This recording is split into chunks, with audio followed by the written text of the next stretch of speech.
Assalamualaikum warahmatullahi wabarakatuh. Perkenalkan, nama saya Ahmad Awaludin, NPM 2459 Di sini saya akan menjelaskan atau mempresentasikan laporan UTS saya yang berjudul Analisis Insiden pada Institusi Pendidikan, Kasus Phishing Guru, Email Guru digunakan untuk penipuan. Dengan mata kuliah Manajemen Keamanan Sistem Informasi dengan dosen mengampu Bapak Hartono Eskom MTI. Baik, tanpa berlama-lama, saya akan menjelaskan materinya. Ubah ke PPT-nya. Analisis insiden phishing. Baik, lanjut saya. Ringkasan eksekutifnya itu. Dengan analisis insiden phishing ini, dengan studi kasus berupa email guru yang diambil oleh pelaku untuk kepentingan penipuan ini merupakan yang sangat berbahaya sekali. Nah, jika kita melihat ke profil institusi pendidikannya ini, saya akan menjelaskan sedikit ceritanya ya. Kayak kan di sebuah sekolah, di sebuah SMA gitu, yang menjadi korban seorang phishing ini kan guru. Nah, korbannya pelakunya ini dari luar sekolah mengirimkan email palsu yang dengan tampilan itu dibuat semirip mungkin dengan email dari admin sekolah. Nah, terus isi emailnya ini kayak meminta guru untuk segera melakukan verifikasi akun dengan alasan keamanan sistem. Karena tidak curiga, ya guru ini kan langsung ngisi gitu username-nya, password-nya, dan lain-lain.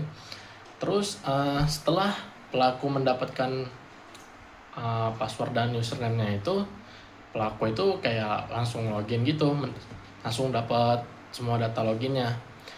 Nah, terus pelakunya itu kayak menyebarkan pesan penipuan. Nah, pesan penipuan itu dikirim ke murid, orang tua siswa, dengan dalih-dalih kayak apa ya, menyebarkan pesan penipuan. Nah, pesan penipuannya ini kayak contohnya permintaan transfer. Nah, permintaan transfernya itu ya permintaan transfer kayak minta uang gitu, dengan keperluan mendesak. Nah, atau kayak tautan berbahaya.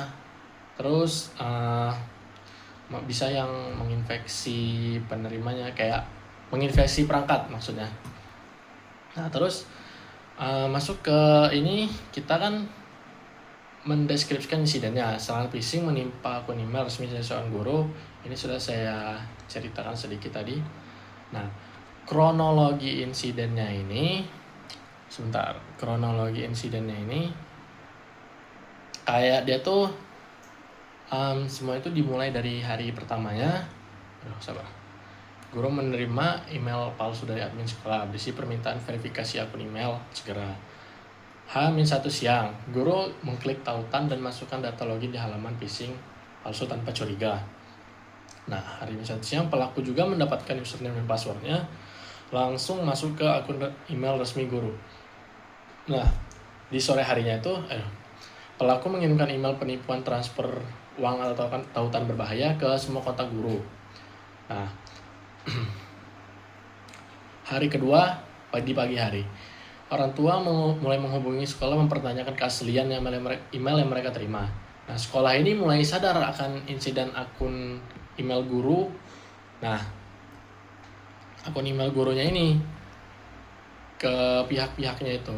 Nah, hari ketiga paginya itu, sekolah memberitahu pemberitahuan resmi ke semua pihak terdampak agar hati-hati. Nah, maksudnya ini kayak biar dideteksi dulu loh dan responnya itu kayak baru diketahuin gitu. Dan lanjut, jenis serangan dan prinsip CIA yang terganggu. Phishing email, jenis serangan itu melalui social engineering melalui email palsu. Teknik yang digunakan itu spoofing email, memasukkan identitas pengirim, fake login page, halaman login tiruan, urgency manipulation, alasan mendesak, terus exploitation, memanfaatkan kepercayaan. Mengapa berhasil? Karena rendahnya literasi keamanan digital guru dan tidak adanya MFA itu, filter anti phishing pada sistem email guru menjadi celah yang dimanfaatkan pelaku secara maksimal. Nah, terus Prinsip CIA yang terganggu, yang pertama CIA confidentiality. Data login guru itu bocor ke tangan pelaku. Nah, kerahasiaan akun sudah tidak terjaga, kredensial resmi diketahui pihak yang tidak berwenang. Integrity, email dikirim menggunakan akun resmi guru namun isinya dimanipulasi oleh pelaku. Informasi yang diterima siswa orang tua tidak lagi dapat dipercaya kebenarannya. Nah, lanjut ke availability ini, jelas akun email guru ini tidak bisa digunakan lagi karena itu karena sudah bocor ke tangan pelakunya. Jadi guru ini tidak harus kayak diblokir gitu loh pemulihannya itu. Oke, lanjut. Identifikasi aset dan analisis resiko. Kita tuh masuk ke bab 3-nya, yaitu analisis resiko, dan kita mulai dengan aset dan analisis resiko. Akun email gurunya ini tinggi. Titik masuk utama serangan kompromi pada akun ini memberikan pelaku akses penuh ke komunikasi resmi sekolah. Data akademik siswanya itu nilainya bagus, dan ini data pribadinya, sistem informasi akademinya, reputasi sekolah, platform pembelajaran daring, perangkat komputer guru. Ini adalah aset informasi utama yang terdampak dalam insidennya, beserta tingkat kritikalitasnya. Nah, jadi lanjut, ancaman dan kerentanan sistem. Identifikasi ancamannya itu, yang pertama phishing email dari pihak eksternal. Kedua, pengambil alihan akun takeover. Yang ketiga, penyebaran konten dan pesan penipuan. Yang keempat, pencurian data kredensial login. Yang kelima, distribusi tautan berbahaya atau malware. Identifikasi kerentanannya itu, yang pertama tidak ada MFA, akun bisa diambil alih hanya dengan password, guru mudah tertipu email phishing, tidak ada filter phishing, monitoring tidak real time, rendahnya awareness pengguna. Nah,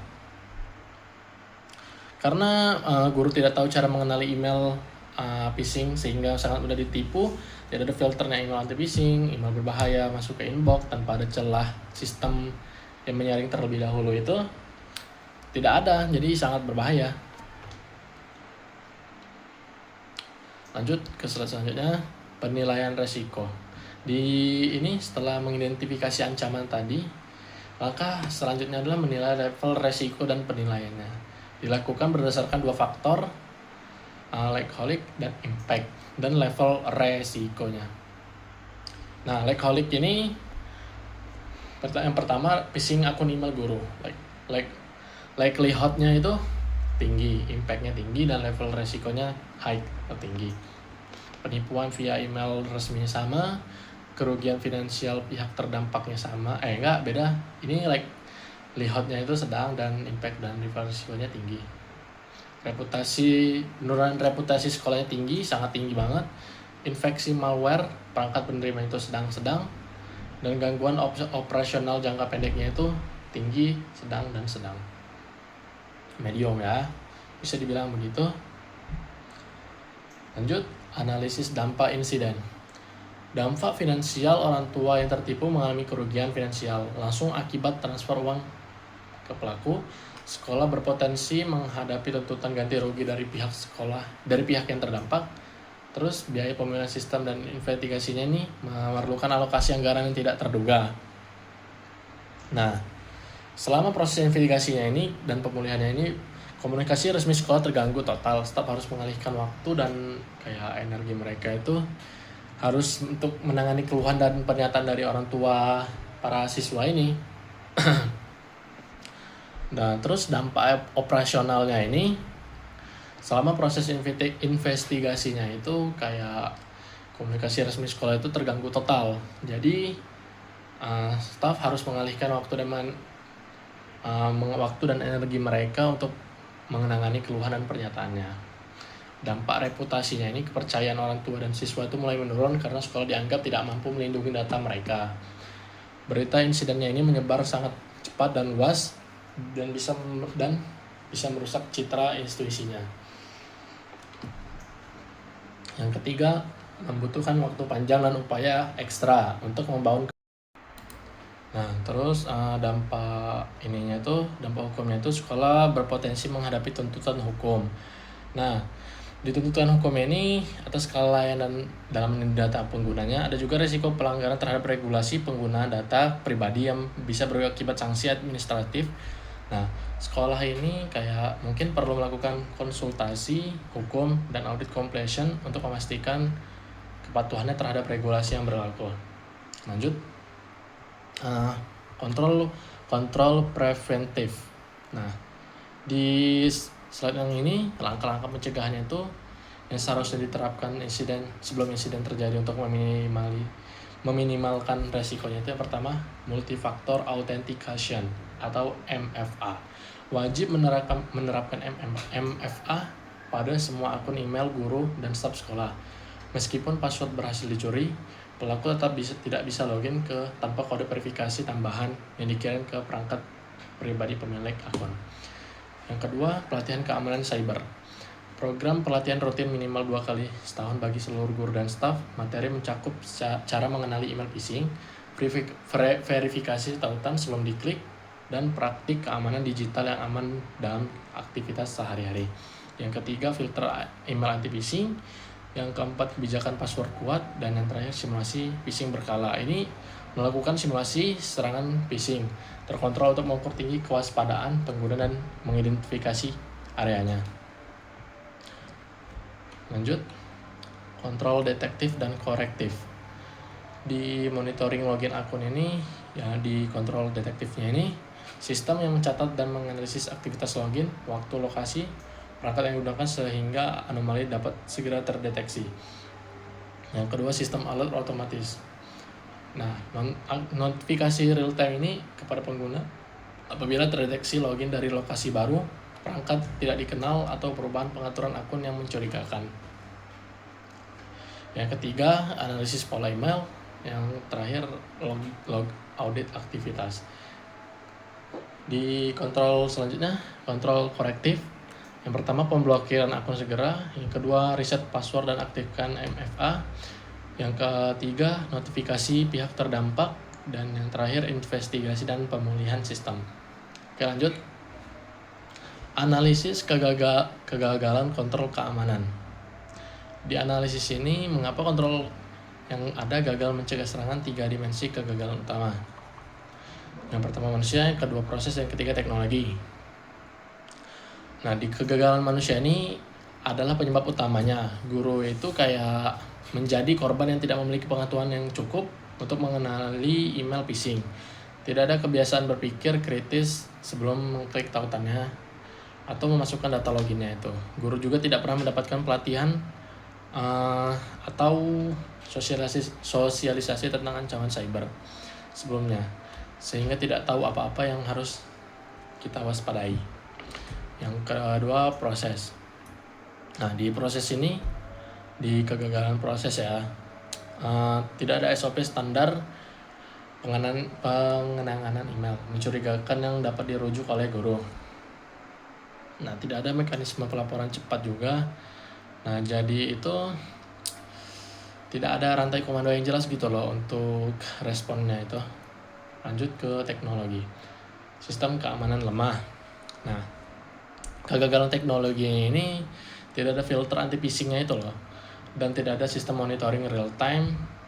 Jadi artinya itu kayak satu-satunya pertahanan manusianya sendiri yang ternyata belum siap karena manusianya itu gagal, tidak ada lapisan pertahanan teknologinya atau kurang update.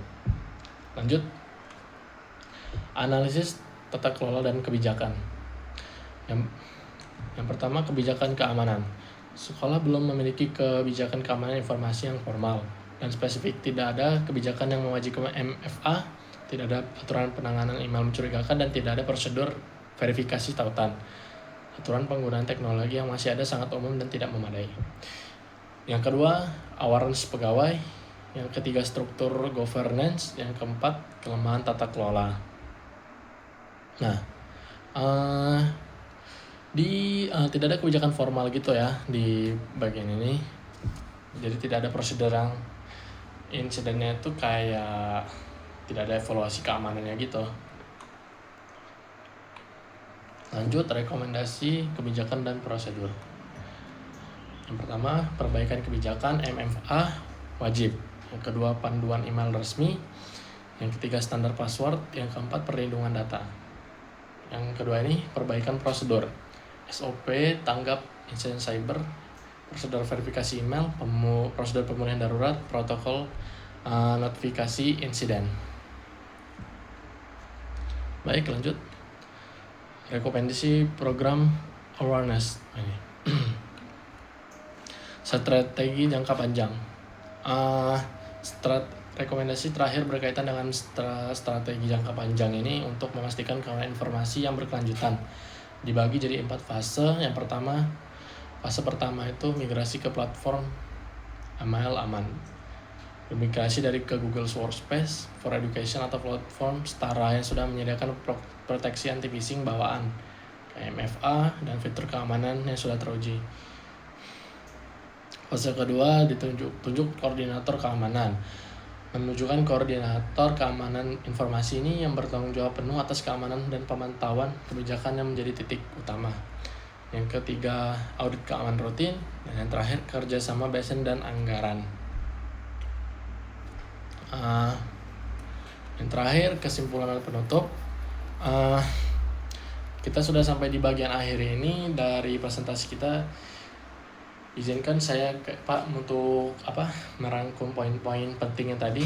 Yang pertama, serangan phishing di kasus ini berhasil bukan karena teknologinya canggih, tetapi karena rendahnya literasi keamanan digital guru dan absennya MFA sebagai lapisan perlindungan pertama, kayak tidak ada perlindungan yang lain.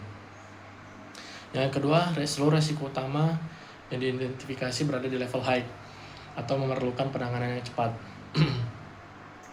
Yang ketiga, kegagalan terjadi pada 3 dimensi sekaligus. Yang pertama, manusia, proses dan teknologi secara bersamaan, dan yang terakhir proses. Yang keempat, proses utama MFA, pelatihan rutin, dan filter email. Dan yang terakhir, keamanan informasi bukan proyek sekali jadi, melainkan proses berkelanjutan dan budaya. Demikian laporan dari saya Pak, semoga laporan ini bermanfaat dan memberikan gambaran yang jelas tentang pentingnya keamanan sistem informasi, khususnya di lingkungan pendidikan atau ya lain-lain juga masih harus dihindari. Jadi saya Ahmad Aulin, apabila ada salah kata saya mohon maaf. Saya akhiri, wassalamualaikum warahmatullahi wabarakatuh.